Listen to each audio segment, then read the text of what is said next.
This is Isa of Delaherns. Today I want to show you a review about the Samsung Galaxy Note 10.1.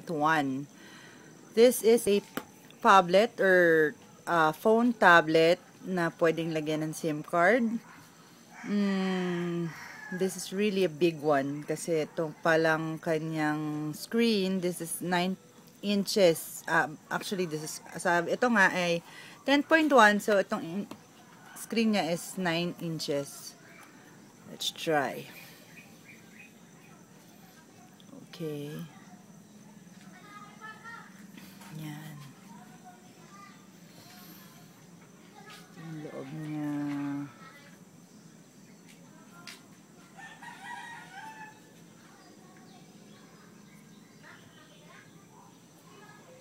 Tingnan natin yung settings, yung about ng phone. About the tablet. About tablet.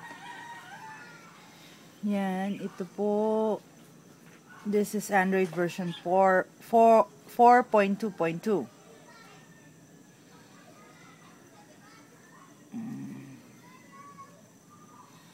Kanya pong storage. 16 GB. Actually, pag ganito po, hindi naman talaga nasusunod yung 16 GB. Yun ang nakalagay sa ano niya, kahit sa sticker. Ano ba yan? Malabo. Yan. 16 GB, pero ito ay talaga mga 8 GB lang po. Ganon po pagka mga copy. Yung nakalagay dyan na total space, minsan hindi yun talaga yung nagagamit na storage. Okay.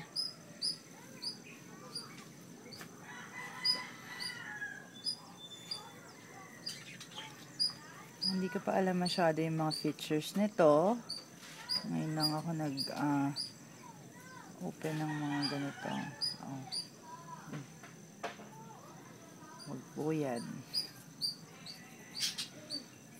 Ito yung kanyang Play Store. Yan, kung gusto niyo mag-download, kahit anong gusto niyo i-download, ito po, maglalagay lang kayo ng Google account.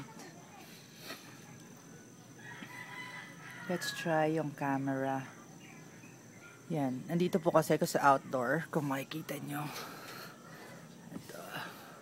Yan, yung camera niya. Ito yung Rare, which is 2 MP or something. Yan. Ito naman po yung front. Yan. Hi guys. Yan po yung front. Ano ba ang maganda dito? Maganda dito kasi malaki siya talaga. As you can see, kung makikita niyo naman po na hawak ko, malaki siya talaga. Unlike yung ordinary tablet na 7 inches, tapos yung screen niya mga 5 inches lang. Ito 9 inches yung screen, malaki. Meron pala tong gana. Let's try. Ayun, gumagana pala to. Meron ka dito may kitang back, ito setting, tapos parang home. Maganda. So far, ito yung pinakamagandang tablet na nahahawakan ko kasi nakalimutan ko siyang naka-open yesterday. So, mga 24 hours siya naka-open, standby mode. Yung battery niya hindi nabawasan kahit konti. Well, syempre, iba naman yung pagkagagamitin. Yun lang ang hindi maganda kahit anong tablet, no? Pagka gagamit kayo ng kahit na anong tablet, mas mabilis yung battery niya. Since built-in ito, wala tayong magagawa, hindi natin siya mapapapalitan. Usually, tumatagal yan ng 3 to 4 hours, 2 to 4 hours, mga ganun lang po yung time na magagamit mo yung tablet. Tapos, kailangan mo naman siya uli in charge. This is from Korea. Ayan, as you can see.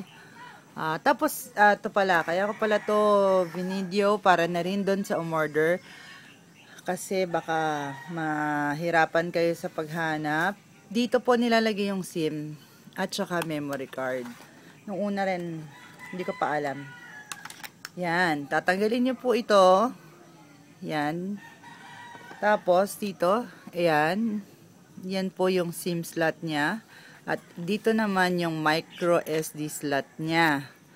Ayan yung camera. Yan. Kasi nung una, inikot-ikot ko siya. Hinanap-hanap ko. Hindi ko makita.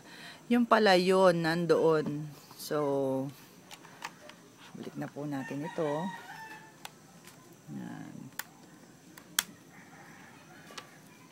Pag gusto niyo manood ng TV or something, o makinig ng radio, meron po siyang antena. Tapos, ito po yung kanyang stylus. Sandali, patayin natin. Baka kung ano mapindot. Yan na nga, kung ano na nga.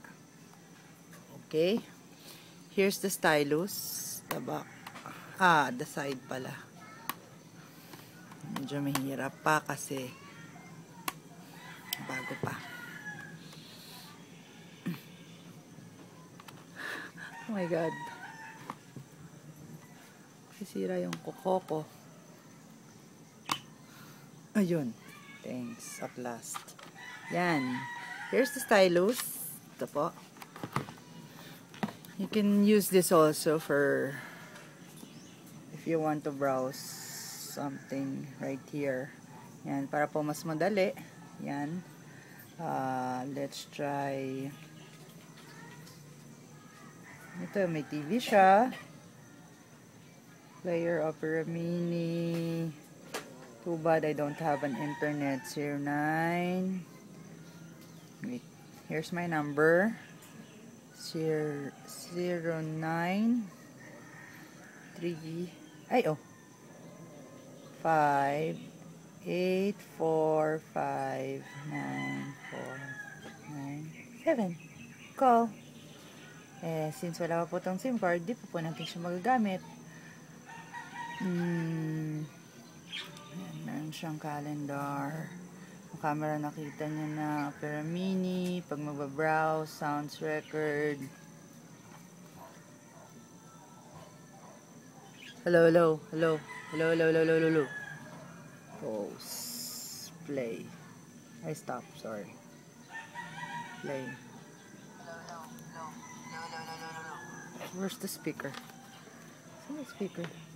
Anak ka, natatawa ka sa akin. Ito, at the back. So, let's try it again. Oh my God.